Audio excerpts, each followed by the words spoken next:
Apart from this strike, which has been most unfortunate and I believe engineered politically as well, apart from that, we've done very, very well. Look at what we've achieved.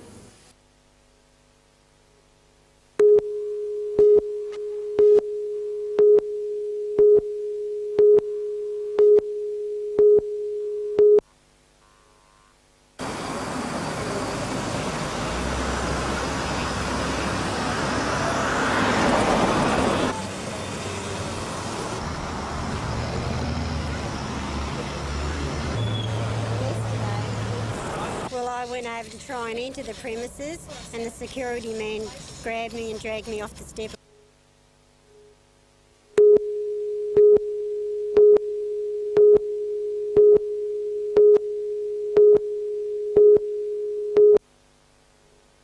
The media to hear their political beaches. That is a political question and not a management issue. And investigations are continuing at the Cooks River into the dumping of more chemicals, including ammonia, which, meanwhile, at Botany, chemical giant ICI, which incidentally supplies the Water Board with chlorine, is facing, the company claims, its average discharge.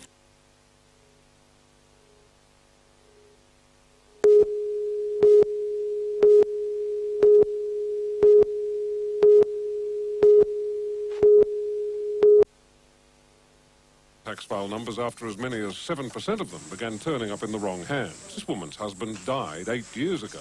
The tax office agrees and blames computer problems, but also says taxpayers have failed to notify changes in addresses or deaths in the family. The tax file number is an essential element of the government's crackdown on tax fraud. From April the 1st, anyone starting work or changing jobs will have to give their number to their employer or pay the top personal rate of 49 cents in the dollar. The tax office says it's now doing everything it can to get its records straight by the April 1 deadline. But even then, there's still the potential for...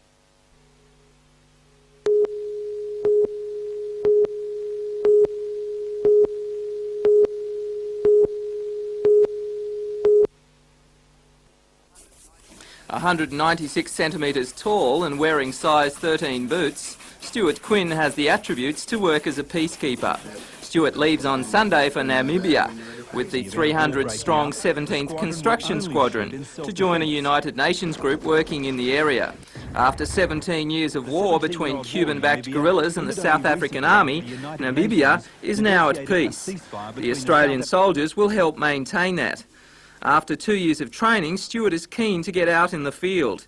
He volunteered for the job last August, and despite the fact he'll be away from his family, Stuart wants to put his skills to work.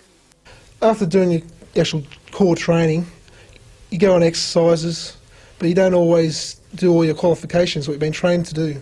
Going overseas now gives me the chance to use all my qualifications that I've been trained to do. Stuart's mother, Dawn, faces an awkward position with her son travelling to one of the world's hotspots. She understands his enthusiasm, but fears for his safety. And as a mother, if I said that I wasn't worried, I would be telling lies. Planning to be away 6 months, the young soldier continues a Quinn family tradition. Stuart's grandfather and father served in the armed forces, and his brother is in the RAF.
Newcastle restaurateurs hope a new scheme to keep smokers and non-smokers happy in city eateries will make a total ban unnecessary. Today, Newcastle aldermen voiced their reaction to the scheme. For all news, join us tonight at 6.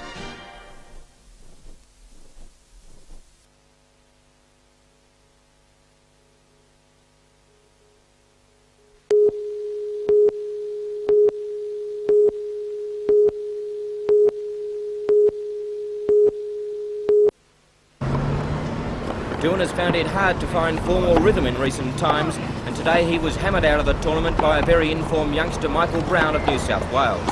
Doohan won the first set 7-6, but dropped the next 6-2, after Brown peeled off winner after winner. It didn't matter what the Becker Wrecker did, Brown did something better, and the end was inevitable, if unpredictable. Brown, with Doohan on the ropes, raced through the last set without conceding a game. But 1 quarter away, a new bright light was shining in the form of Newcastle's William O'Neill. With sister Christine, the winner of the Australian Open in 1976, watching on, William fought back after dropping the first set 6-3 to take the next 2 in the match 6-4, 6-2. His opponent, a number 6 seed Steve Furlong, had no answer to O'Neill's aggressive play and strong serve, and the local lad will now meet Michael Brown in the quarterfinals. In other results today, Andrew McLean was too good for Richard Carl, and David McPherson outclassed Masayoshi Takayari. In ladies singles matches today, Tracy Morton of Queensland defeated Paulette Marino of Hong Kong 6-4, 6-2. Sally McCann, the defending champion, defeated Esmir Hugendorn of the Netherlands 6-love, 6-4. Janine Thompson defeated Nicole Pratt in an All-Australian affair 6-3, 6-2. And Ruth Seaman of Australia defeated Claudine Toliafoa of New Zealand 6-3, 6-2.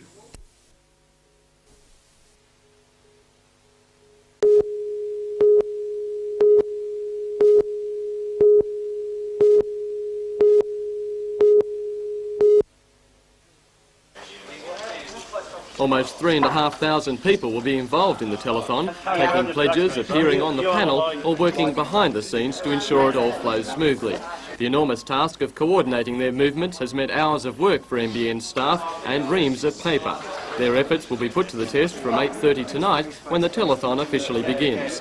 Thousands of dollars have already been pledged to the cause, and students from Cardiff South Public School added their bit early. The primary students donated coins in an attempt to create a mile of money. The infant students did their bit too, undertaking the slightly less ambitious task of outlining the playground octopus.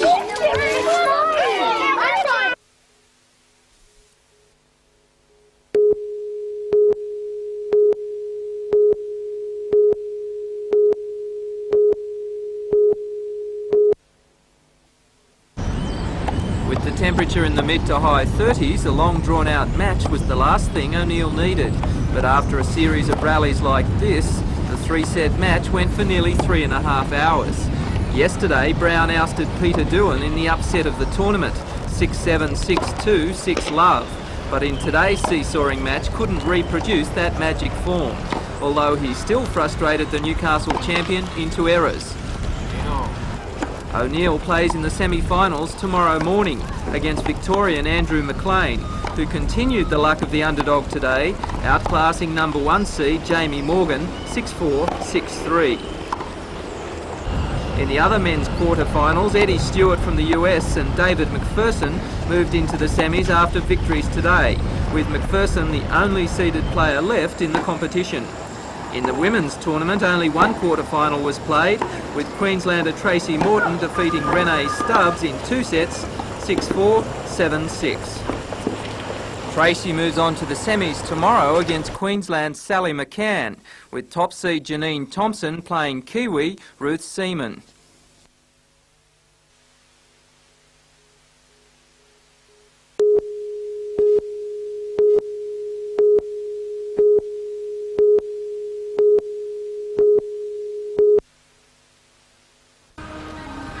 On display at the fair is everything you could ever want to own. Cars, boats, furniture, pools, and even a few things you may have tried to avoid, like these venomous brown snakes. The show covers a 27-hectare site, with demonstrations and contests running almost continuously. The National Rock Bolting Contest begins tomorrow, together with the Newcastle Coal Shovelling Contest. And keen mechanics will be able to try their hand at engine rebuilding against the clock in the Motor Repairers Assembly Derby. Visitors can take a trip up to view the show from the sky and then watch as skydivers come down. Demonstrations even take to the water, where you can enjoy an exhilarating spin in a mini hovercraft. There really is something for everyone at the fair, and the most popular thing here today are the telethon hats. You'd be a goat to go without one.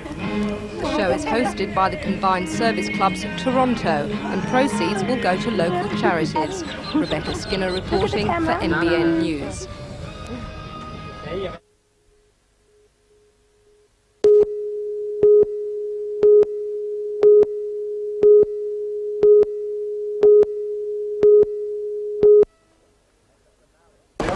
As a finale to the many sporting bodies that willingly donated their time and energies to the telethon cause, Pablo's Liquor Chain put together a golf day to end all golf days. With great support from within the industry and the golfers of the district, many thousands of dollars have been raised for telethon. The golf may have been in different standards, but the thoughts and pockets were with the many people not as fortunate as those able to play today. Companies combine with ordinary folk to boost the overall figure to well in excess of $40,000. For the group that hit off the NBN. fourth epitomised the feeling of the day and what lies ahead. All the best for telethon NBN.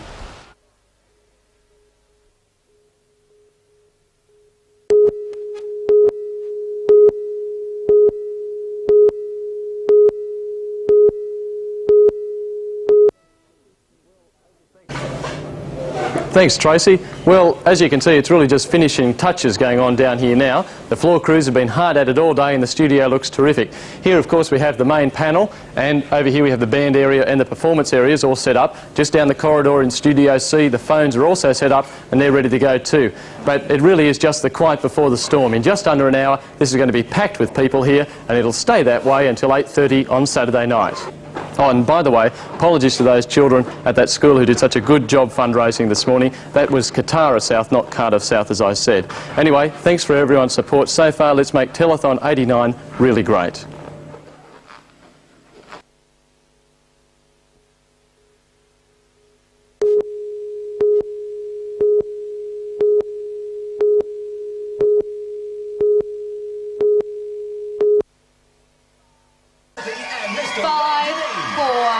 Go for.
Thank you very much. I don't know the rest of the words, but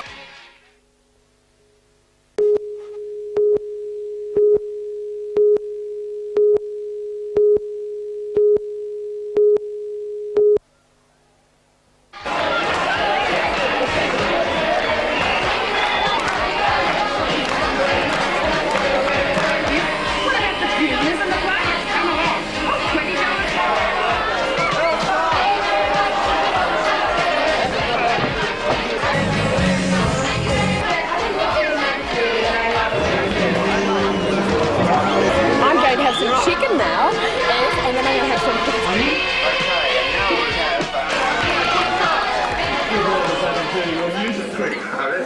well, I'm going to...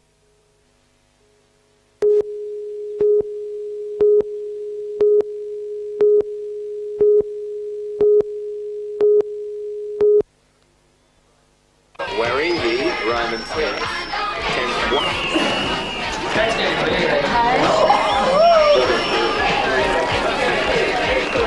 Listen carefully, I will say this.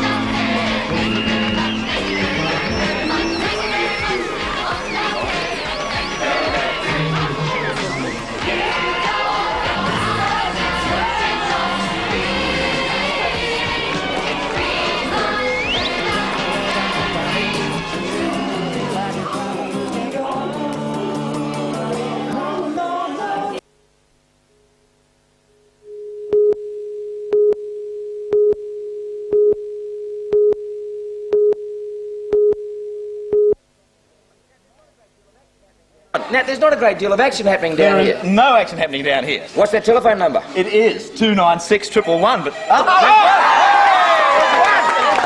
So why don't you get those phones ringing? We're waiting to hear from you. I know you've just got home from the brewery or Fanny's or somewhere, but give us a ring for goodness sake. We're still here, so give us a ring and donate some money to this great cause. All these hard workers, all these great people from Telecom and the Scouting movement, here to answer the phones. 296 111 is the number. Give us a call now. We'd like Ring to hear up from the you. Scouts and ask them whether they would like the girls in the Scouts, because I think they might say no. Microbin. I think I've created this.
Okay.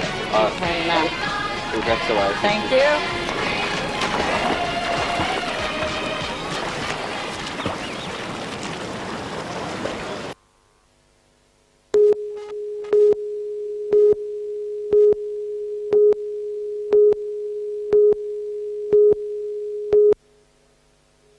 Lot 16 Stevens Close at Metford, being Lot 16 in deposited plan 70 in deposited plan 709133. Around about 70,000 staffing, nice round figure.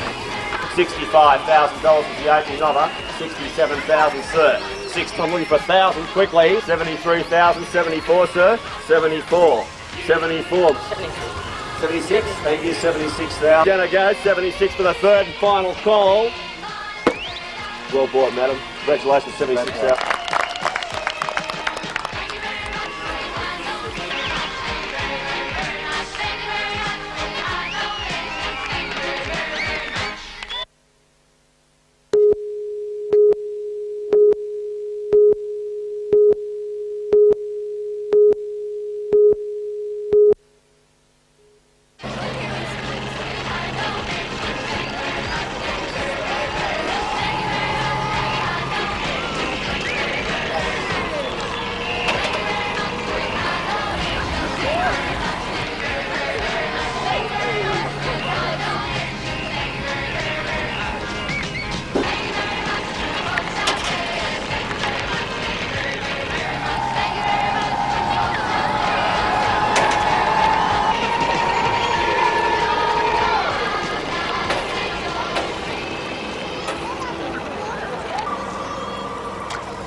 to the station. It's $2 million. Would you like to see the final total at $8.30? $989.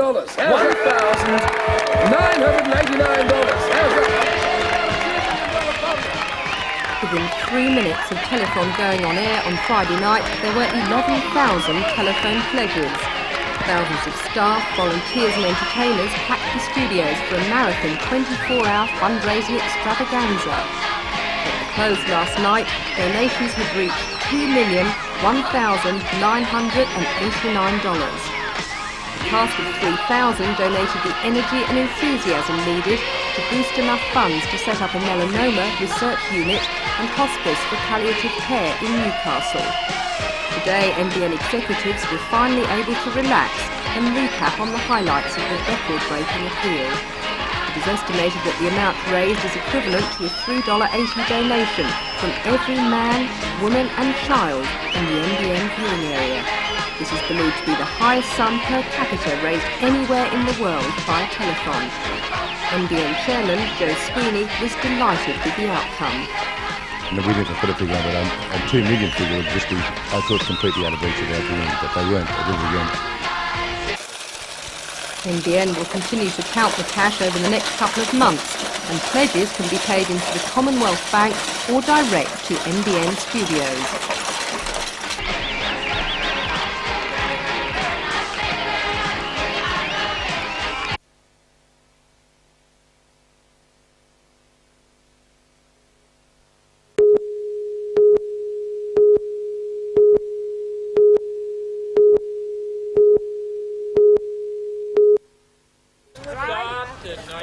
Senior Citizens Day was celebrated by hundreds of Lake Macquarie residents who enjoyed a day of relaxation and entertainment in the park. The recipients of the Premier's Award for Outstanding Community Service were Albert Henderson, Vic and Bobby Bell, Ernie Wilson, Shirley Pring and Ray Hill. They were joined for lunch by local dignitaries. Outside there were stalls to browse around, bands and community singing to start off the special week, which includes concerts, sports, food tasting and greyhound racing.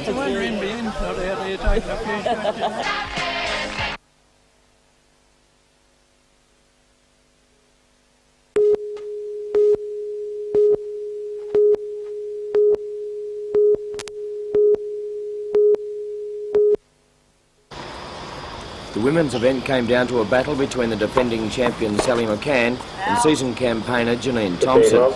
McCann had a titanic struggle with Tracy Morton to make the final, while Thompson had breezed through, beating Ruth Seaman in straight sets. Today, Thompson opened well and from that beginning never looked back, and she ran out a comfortable winner 6-3, 6-3. In the men's event, David McPherson had to battle to make the final, downing Stewart in 3 long sets, while Andrew McLean had disposed of Newcastle's William O'Neill in 2. McPherson is also a young veteran of the Australian tennis circuit, and his coolness showed, and he was able to emerge an easy winner 6-4, 6-2.